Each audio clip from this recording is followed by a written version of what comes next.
I have a Toro CCR 3650. It was made in about 2002. It's running strong, just have a problem that the chute right here cracked. So whenever the snow comes out, it's bending the shoe and it's eventually going to break. So I'm going to attempt to repair it. It's a good snow blower. That's the only problem with it. And just had a couple screws here, here, here. Had to remove the key, put it in the off position, pull it out, remove the gas cap so you could pull off this cover here. And to remove the chute was 3 bolts. And got those off with just a wrench. Middle one, you had to get a screwdriver in there to hold it so you could get the nut off.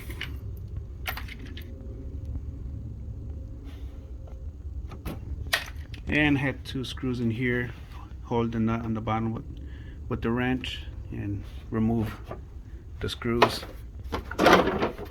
Cover comes off. Now I just gotta remove these bolts here, so then I could get this ring off.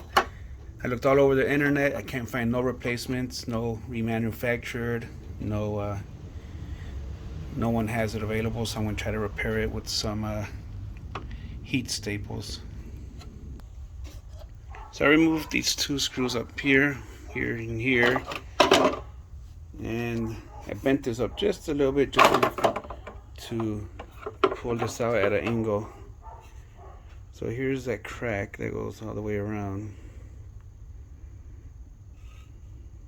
I got the heat staples and I'm gonna hopefully repair it. And here I have a plastic welding gun I got off of Amazon. It's a knife, some heat staples, sanding paper, welding gun with a LED light in the front. My first time using it. Some little wire cutters. So we'll see how it goes. Alright, so now I'll set up on my workbench, aka my wife's dining table. So let's give it a whirl.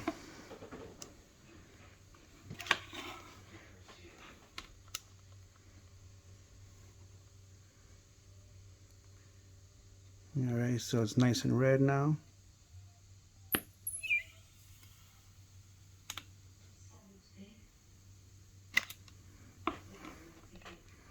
Just make sure you don't go all the way through.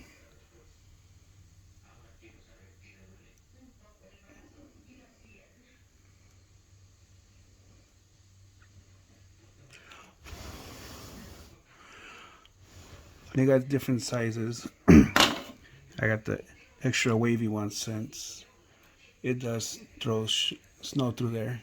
You want to make sure it's nice and strong. The other one is not as wavy.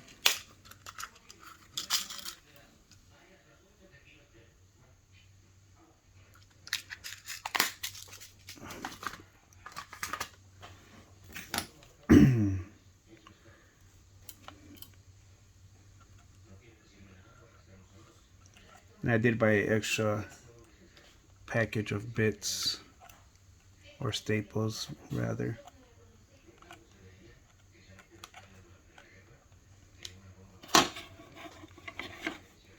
Just make sure you hold the pieces together nice and straight.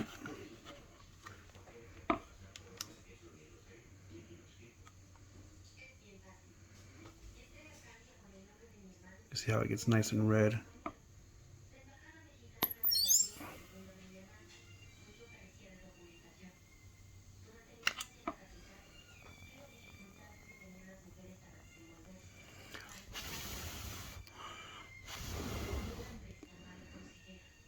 I'm gonna put some on the outside and see if I could get some on the inside also.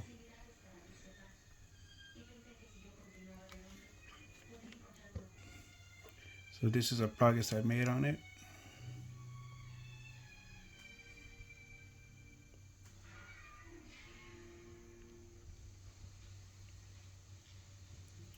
And I'm gonna get another one right here in the beginning of it because this is where a lot of stress is. I couldn't get the gun in there, so what I did was I bent the staple a little bit, put a little angle to it so I could get in there.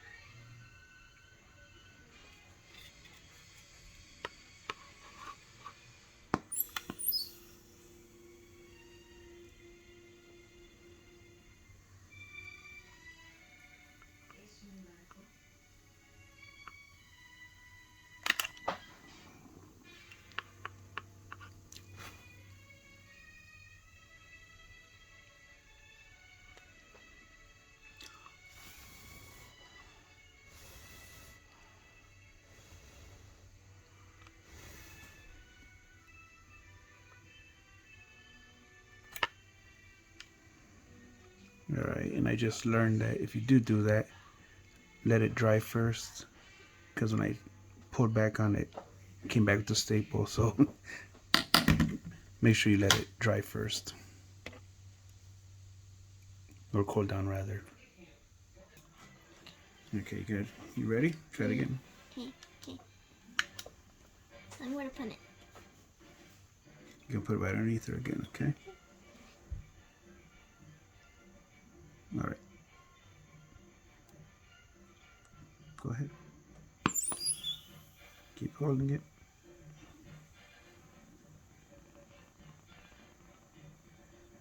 Can you back up the trigger? Yeah, let go.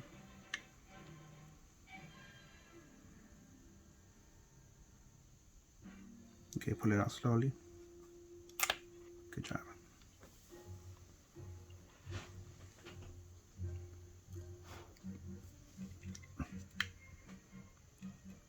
Can I put it? You get to the next one. I got my 9-year-old daughter helping me do this. Just to see it's not that difficult. Okay, go ahead. Under? Right underneath it, in the middle. There? There you go. Push in. Keep going.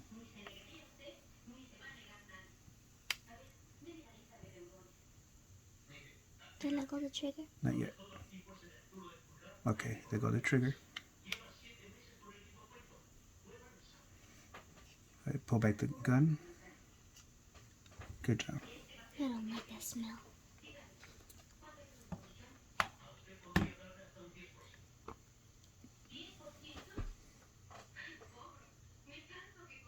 Good job. It's the forbidden s'more. Yeah. And this is how I'm bending those staples. I'm just getting it and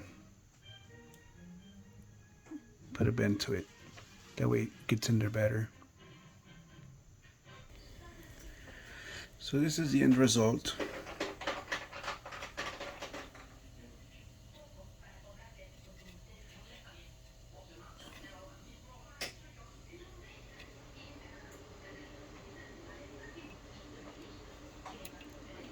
Hopefully this works, and I'll probably give an update in a few months how it worked out. All I'm going to do now is you could either use these to snip off the staple ends.